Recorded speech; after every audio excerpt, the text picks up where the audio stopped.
On June 5, 1967, the precarious peace in the Middle East was shattered.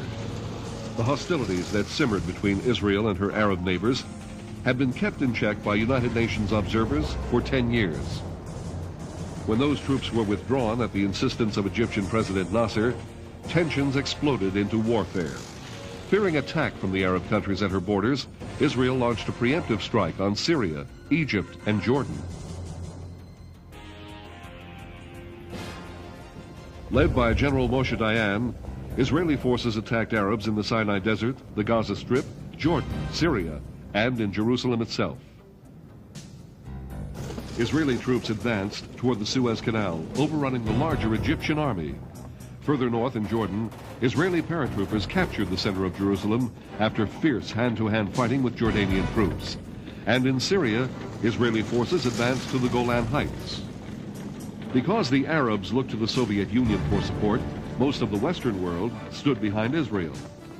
The United Nations passed a ceasefire resolution, and President Johnson called for peace. For the people of the Middle East, the path to hope does not lie in threats to end the life of any nation. Such threats have become a burden to the peace, not only of that region, but a burden to the peace of the entire world. Despite the UN resolution, Israel continued the battle. In the first 3 days, there were at least 100,000 casualties. Although both sides started with similar air forces, the Israelis wiped out the Egyptian Air Force in the opening stages of the campaign, with dawn attacks on airfields. Israel's subsequent command of the air facilitated its rapid success in the ground campaign. 4 days after the start of the offensive, after a desperate counterattack had left the remnants of the Egyptian army trapped behind Israeli lines, Egypt admitted defeat and accepted the United Nations ceasefire resolution. President Nasser resigned. After only 6 days, Israel had gained all of its objectives and announced that it was accepting the United Nations ceasefire resolution. As the last Arab general surrendered, Israel held territory many times its own size. When the war was over, Israeli forces occupied the whole Sinai Peninsula. The Arabs had lost the Old City of Jerusalem, the Gaza Strip, the West Bank, and the Golan Heights. General Dayan, Israeli defense minister, is just about the most renowned soldier in the world just now. He planned and mounted at precisely the right moment what is destined to be regarded as a classic military campaign.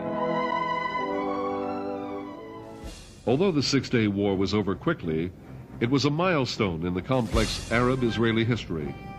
Israel's surprising win notified the Arab world that Israel and its military were a force to be reckoned with in the Middle East.